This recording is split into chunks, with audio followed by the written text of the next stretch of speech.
going on, guys? This is Bifu Insane. I'm gonna bring you part 1 of 3 parts for our Amaterasu tutorial.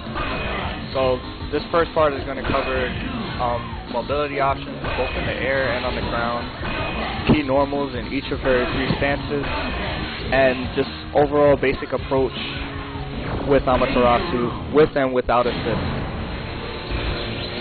So she has a lot of options, and I'm gonna cover her air options. Take this quick. So Amaterasu has 3 actions in the air. You can see here, do 3 diagonal headbutts, but on top of those 3 actions, she also has an air dash. So she gains a lot of air mobility, and she can be at a really good height where people can't super jump at, and she can control wherever she wants to move. The only problem is she always has to move forward, and she can't air dash backwards. But you can kind of manage with that, because if you air dash or if you do a headbutt over their head, it's going to change your direction. So you can do a headbutt in a different direction, and then you can air dash wherever you want to air dash. So the good thing with this also is that you can call assist while you're in the air. You can see I called Wesker by accident. Now I'm going to call Dr. Doom Plasma Beam. So you can call a beam if you have a good beam assist like Dr. Doom or Magneto. You can call the assist while you're in the air, go where you want to go, and just keep control of both the air and the ground. This is also good with her thunder stance, her lightning edge, her thunder edge, because this move still allows you to call assist and keep all of your air actions. If you want to use a super in the air, like let's say if you want to use slowdown, I used 2 actions already, but I can't use the 3rd one because the super takes up 1 action. So just be wary of how many actions you're doing in the air before you do a super, because if you did 3, then you can't do a super anymore. So just be a little careful about that. Now, on the ground, her main tool is her crouch bead and her paper, because paper is pretty much, you can see it as a landmine, because it just floats there, it just stays there. It's not there for durability. It's just there to control where your opponent can and can't go. So if I put it in front of him, he can't move in that place that it's at, and it's falling down too. So they have to be wary of it. They have to watch out and just watch when they move forward, because if they get hit, then you can get a combo, and if they block, then you're at pretty good advantage because it has a lot of block stunts. With low B, you can use that combined with paper just to keep pressure.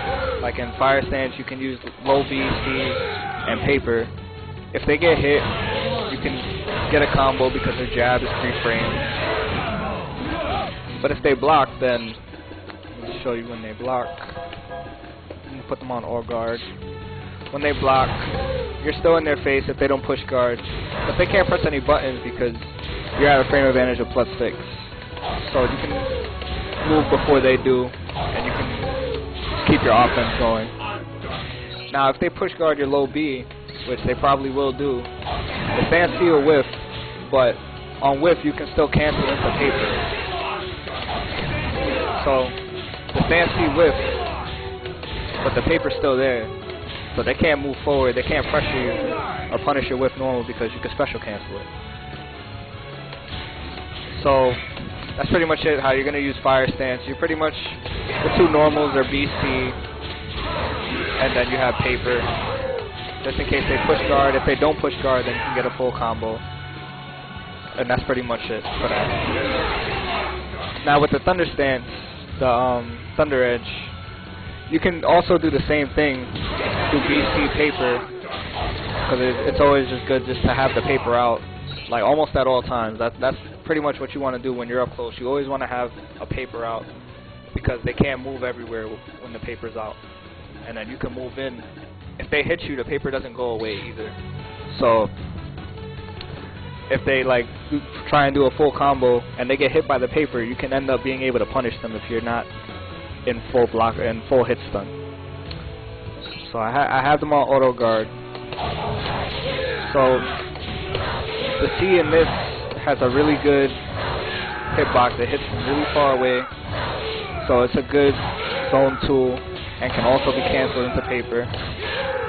Just in case they push guard, because people like to push guard just to get you off of them. But you want to have the paper out so that you can be able to get back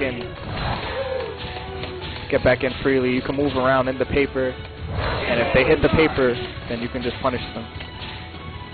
The good thing about this stance too is her Thunder Edge is safe on block. It's, I believe, 0 or +1 on block, which is good because she has 3-frame jab. And if it gets hit on a counter hit, I have counter hit on already, it causes a stagger state. So in the stagger state, you get a full combo right after. So Thunder Edge is good. Just be careful if they push guard your BC or your B, because if that move whiffs, then they can punish you. So just be careful with that. Also, Thunder Stance, as I showed earlier with her air mobility, the C version of Thunder Edge puts her in the air. It pushes her back too. If you notice, I'm doing it standing still, and it's also moving her back. So it gives you a little space, control where you want to go, and you still have all your air actions. So you want to be able to utilize every tool that you have in this stance. All your movement options, pressure options. But she's always safe, she's always at frame advantage. So you can pretty much do what you want to do, control the match. The last stance is her whip stance, which isn't used often. However, it does have some good tools, as she does have a projectile in whip stance for Cold Star. There's a few things about Cold Star. One is if you shoot one fireball, it recovers a little faster than if you shoot all of them, or if you just shoot more than one. So if I do 2, it'll recover the same as if I shoot all of them. So you just want to be careful. If you whiff the first one, you don't want to keep shooting, because then they can punish you. But also with this, you can also cancel this into a team super if you have the meter. So if Amy's the only one left, it'll do just her and Okami shuffle, and whoever your partners are, it'll do their supers as well. A good normal in this is her stand H, which has really good range, and it also has a really good anti-air hitbox. So I'm going to show you Nova air dashing forward with H. It's a regular box dash H that Novas all love to do, and it can be stuffed by her stand H. The point of this is not damage, but it's just to show them that they pretty much can't do this all the time. So to just keep them at a standstill, record it again a little faster. It won't hit over her head, so this is just to cover in front of you. And you can also cancel this into, see, it didn't hit over my head right there. You can cancel this into for crouch C, but you can't special cancel this. So all you're going to get for that, unless you have a good assist like Dr. Doom, you can cancel that. It's a crouch C and then combo it into Cold Star. And it'll push them back full screen. So it has a really good forward anti-air hitbox that you want to utilize often for air dash characters. Just characters that stay in the air more often than not. Also one good normal is her air H. The really good hitbox to cross up, and it hits 3 times, so if they have an armored move, it's going to take away the armor, and you can get a small combo. Better than nothing.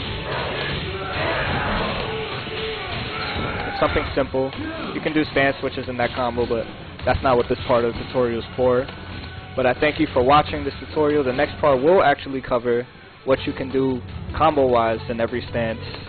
Optimized combos, character-specific combos, all that stuff for Amaterasu. So thank you for watching, and be sure to subscribe to my YouTube, youtube.com/TheRealInsane, and follow me on Twitter at Mr. Insane, which is Mr.